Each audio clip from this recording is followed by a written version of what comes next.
সরকারি চাকরির চাহিদা দিন দিন বাড়লেও পাল্লা দিয়ে বাড়ছে শিক্ষিত বেকারের সংখ্যা। নিয়োগ না পেয়ে অনেকেই রাস্তায় আন্দোলনে। এমন পরিস্থিতিতে দক্ষিণ দিনাজপুরের গঙ্গারামপুর মহকুমার বিভিন্ন স্কুলের ছাত্রছাত্রীদেরকে নিয়ে কেরিয়ার কাউন্সেলিং প্রোগ্রামের আয়োজন করল জেলা প্রশাসন। শনিবার জেলার বুনিয়াদপুর সুকান্ত ভবনে এই কর্মসূচির আয়োজন করা হয়। প্রদীপ প্রজ্বলনের মধ্য দিয়ে অনুষ্ঠানের সূচনা করেন জেলা শাসক বিজিন কৃষ্ণা। এছাড়া উপস্থিত ছিলেন মহকুমা শাসক অভিষেক শুক্লা, বংশীহারি ব্লকের বিডিও সুব্রত বল সহ অন্যান্যরা। মূলত নবম থেকে দ্বাদশ শ্রেণী পর্যন্ত ছাত্রছাত্রীরা ভবিষ্যতে কি হতে চায় এবং কোন বিষয় নিয়ে পড়লে তারা ভবিষ্যৎ জীবনে এগিয়ে যেতে পারে, এই সমস্ত বিষয় নিয়ে আলোচনা করা হয়। গঙ্গারামপুর মহকুমার প্রায় 400 থেকে 500 জন ছাত্রছাত্রী অংশ নেয় কেরিয়ার কাউন্সেলিং এ।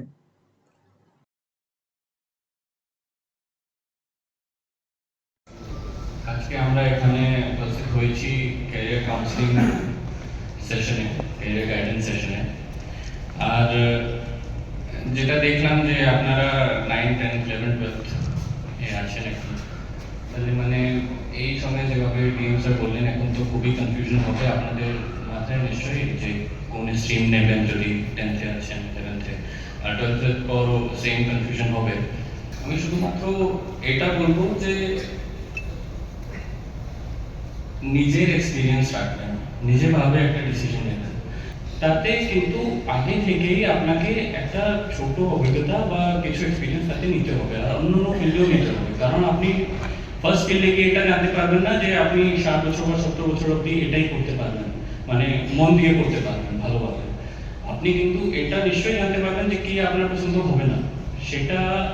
সেটার জন্যই আপনার কাছে একটাই অনুরোধ যে আগে থেকেই একটা চেষ্টা রাখবেন যে খুব তাড়াতাড়ি ছোট ছোট এক্সপিরিয়েন্স অন্য ফিল্ডে, অন্য ডোমেনে নিয়ে নেবেন, যাতে আপনাদের খুবই সুবিধা হবে ডিসিশন নিতে যে কোন ফিল্ড, কি ফিল্ড আছে, যাতে আপনার পুরো জীবন আপনি দিতে পারেন।